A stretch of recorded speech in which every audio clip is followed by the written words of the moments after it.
Subscribe करें हमारे YouTube channel साधना gold को और पाएं वीडियो सबसे पहले। और हाँ, बेल आइकन दबाना ना भूलें। अगर घर परिवार के लोग, आपके पूर्वज कहीं भी किसी भी मठ मंदिर के लिए संतों का स्थान नियुक्ति कर दिया है, तो स्वप्न अवस्था में भी उस जगह पर कल्पना भी नहीं करना चाहिए कि मेरे पुत्र, मेरे पुत्री या मेरे कोई सगे संबंधी इस जगह को स्वयं को बेचकर उपयोग कर लेगा। उसके लिए यह भी विधान है, यह दत्ताम स्वदत्ताम बा ब्रह्म वृत्तिम हरेचय षष्टि वर्ष सहस्राणी विष्ठायाम जायते कृमि। एक बार दान कर दिए तो जब हम स्वयं को भगवान को समर्पित कर दिए तो फिर हमें लेने के अधिकारी ही नहीं।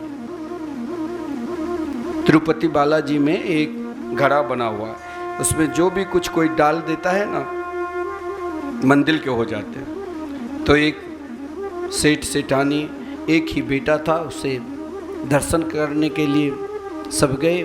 बच्चे को दान घड़ा के पास, दान पेटी के पास रख दिया।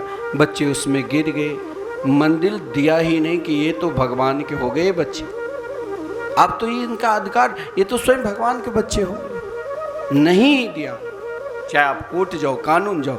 एक बार जब हम भगवान को दे दिए तो आज ये भूमि, अरे खंडहर अगर कोई भूमि हो जाता है तो कभी न कभी 100 वर्ष के बाद भी, क्योंकि एक बार शंकर जी और पार्वती जी दोनों कैलाश लोक से पृथ्वी लोक पर आ रहे थे। पृथ्वी लोक पर जब आ रहे थे तो शंकर जी ने एक जगह देखा मिट्टी के टीला बहुत सुंदर। शंकर जी ने साष्टांग प्रणाम किया। पार्वती ने शंकर जी से पूछा, आपने इस खंडहर जगह को, जहाँ यहाँ पशु चर रहे हैं, भेड़िया बकरा सब आगे पीछे घूमते, आप क्यों प्रणाम किए? तो शंकर जी ने टाल दिया। पार्वती से कहा चलो आगे बढ़ते हैं। लेकिन पार्वती जी ने शंकर जी से कहा कि जब तक आप मुझे बताओगे नहीं तब तक मैं कहीं जाऊंगी ही नहीं। शंकर जी मुस्कुराते हुए बोले कि देखो पार्वती, मैंने जिस जगह को प्रणाम किया है, आज से 500 वर्ष या 5000 वर्ष पूर्व इस जगह पर अनेक हजारों संत आ चुके हैं, जिन संत ने बैठकर यहाँ हमारे प्रभु श्री राम कृष्ण के आराधना की है, जहाँ पर इन संतों ने अपने शीत प्रसाद छोड़े हैं, जहाँ पर इन संतों ने सत्संग किया है। इस भूमि को मैंने प्रणाम किया कि 1000 वर्ष के बाद इस भूमि पर कोई संत आकर फिर तप करेंगे।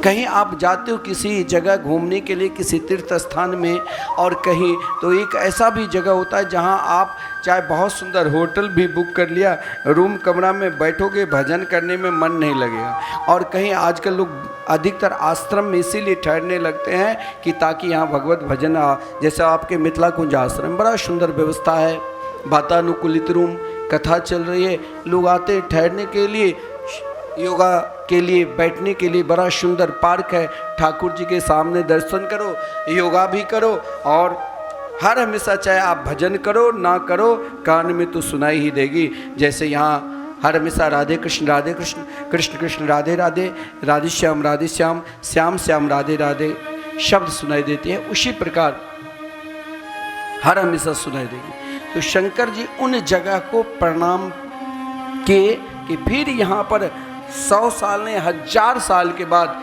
एक संत आने वाले हैं। संत भजन किए, संत भजन करेंगे, इसीलिए मैंने इस जगह को प्रणाम किया है।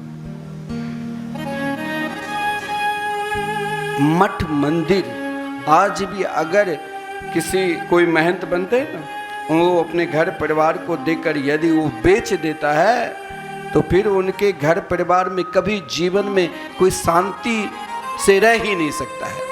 क्यों नहीं रहता है? क्योंकि उन संतों ने, जिन संतों ने भजन किया है, उसके भजन के प्रभाव से वो धन वो शक्ति उसके अंदर है नहीं तो फिर नष्ट होने लग जाएगा। क्योंकि भगवान की प्रतिज्ञा है साधु हृदय मह्यम साधुनाम हृदयम तुम। इसीलिए जहाँ पर संत भजन के हैं उस जगह को, चाहे लुप्त भी हो चुका है, उन जगह को हमें प्रणाम करना चाहिए।